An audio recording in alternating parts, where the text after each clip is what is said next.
Today on 10 Minute IT Jams, we have David Schweer, who is the Senior Director of Product Marketing at Sitecore. So welcome to the Jam, David. Hi, Nick. Thanks for having me today. Yeah, thanks for being here. So could you tell me, for a business that hasn't worked with Sitecore before, what are your key products and offerings?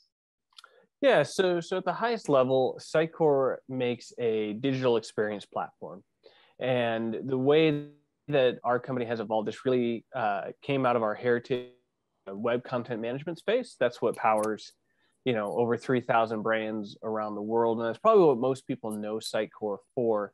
But using that as a starting point, there's a whole wrapper of other products and services that make up that digital experience platform. So we like to say that our platform spans content to commerce. What that means is we handle everything from upstream content creation via our Sitecore Content Hub. So if you're familiar with the DAM space or content marketing platforms, MRM, those kind of product categories, that's Content Hub for us. And that handles, again, as I said, the strategy, the planning, execution of making content for delivery, which brings us to, again, that heritage we have in web content management.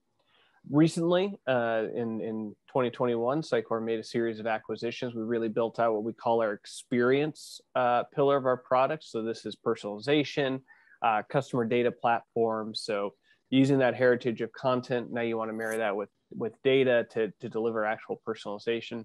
And then the final pillar of our products are our commerce products. So we certainly have a full e-commerce suite, but then we also have a couple of products around product discovery. So that ability to go and get recommendations in real time, again, suggest new items. And that really completes our product portfolio. Brilliant. Yeah, sounds good. So earlier this year, Sitecore secured an unprecedented $1.2 billion capital investment to accelerate growth. So what does that mean for your customers? Yeah, it's a good question. So most of that actually went into research and development, and it was really about actually helping us to build in-house development and round out that digital experience platform. As I just mentioned, we did also do a series of acquisitions. So it certainly fueled that to accelerate time to market on some of the things that we wanted to accomplish. But then we've also expanded, opened up new offices, our hiring. I think we've almost doubled our employee count since our CEO, Steve Zakakis, took over. So again, using that money in a lot of different ways, but most of it for our customers is about offering new products, new services, and then, as I said, having more resources to make you successful. Yeah, right. So what trends are your product development teams focused on next, kind of in the near future? Yeah, and I suppose that kind of relates to what specific product area you're talking about. So as we think about upstream content creation, one of the big themes that we're investigating is modular content. So how can you reuse content and the little pieces that go in content more effectively and across different channels?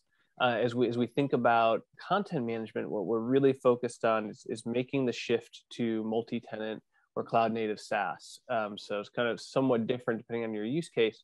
But what we see is this opportunity in the market for a real highly configurable CMS solution that can, again, be elastic with the amount of visitors that you get.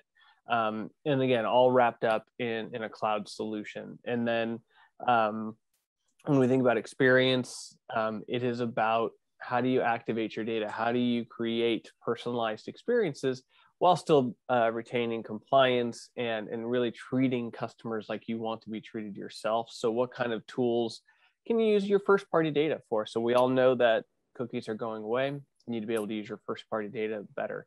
And then that final piece around commerce, I mentioned it a little bit ago.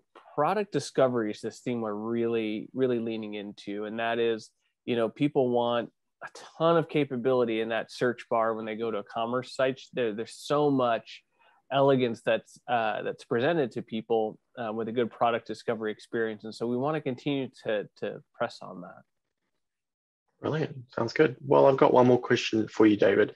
If an enterprise end user wanted to engage with Sitecore, what is the best way? Yeah, good question. So you can go to Sitecore, our website, just Google Sitecore, it'll take you to the local site. We have teams in all the regions around the world, and so we can engage with you. You can also find a partner on our website as well. So if you have somebody in mind that you want to work with, you can check them out, see if they're certified on Sitecore. But again, you can go to Sitecore, our website. It'll be regionalized, help you get in touch with regional partners and regional Sitecore resources. Brilliant. Cool. Well, that brings us to an end to today's interview. Thank you for joining me today, David. Thank you, Nick, for having me.